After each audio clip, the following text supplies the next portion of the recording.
It all started with a single cut. One snip, and suddenly I was obsessed. The first time I pruned a rose properly, I felt like I'd unlocked some ancient gardening magic. And now, well, I can't stop. So today I'm planting another one, or actually two, because when you love roses as much as I do, stopping at one is impossible.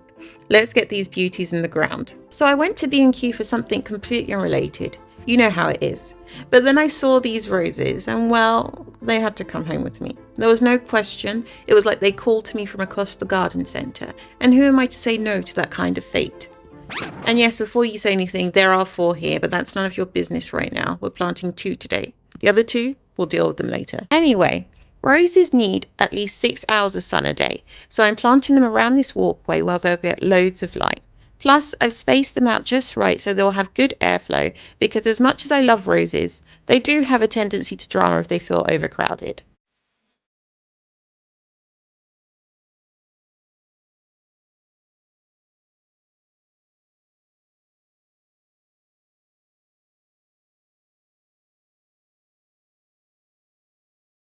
The hole that they're going into needs to be twice as wide as the pot and about the same depth. Basically, I'm rolling out the red carpet for these roots. And here's my little must-do. Before planting, I always sprinkle rose food at the bottom. It gives them a strong start, like a first-class meal before they even settle in.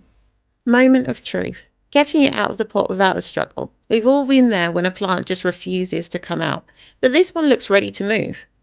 If the roots are circling at the bottom, I gently tease them apart. No aggressive pulling, just helping them realize that they've got freedom now.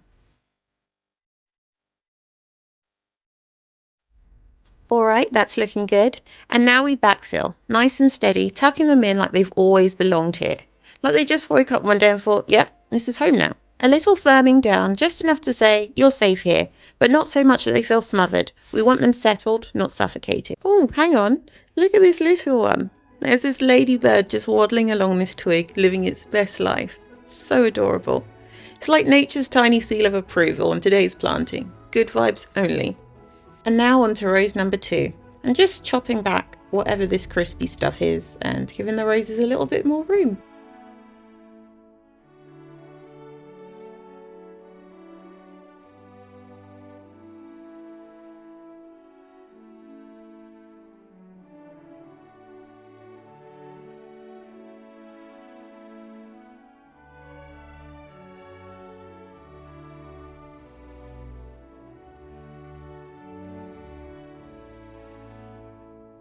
Right, before we even think about watering, we're giving these roses a nice layer of compost. This does 3 things: feeds the soil, locks in moisture, and makes everything just look a little bit more put together. I like to keep the compost mainly away from the base, no smothering of the stems, we're not making a mud pie here. So once they're looking at home, it's time for a drink.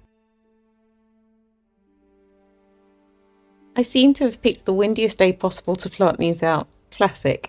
If these roses weren't getting good airflow before, they certainly are now. Honestly though, they'll be fine. Roses are tougher than they look, and once they settle in, they'll handle whatever the weather throws at them. Unlike me. And that's it. 2 more roses added to the collection. If you're thinking of growing roses, do it. They're way easier than people think, and once you start, you will want more. Trust me, I was once happy with the 8 established roses that we had in this garden, and look where we are now. I have a short on pruning roses, but if you'd like something more in depth, just let me know and I'll put together a really detailed video for you. Thanks for watching. If you enjoyed this video, please feel free to like and subscribe, and I'll see you soon. Happy rose planting!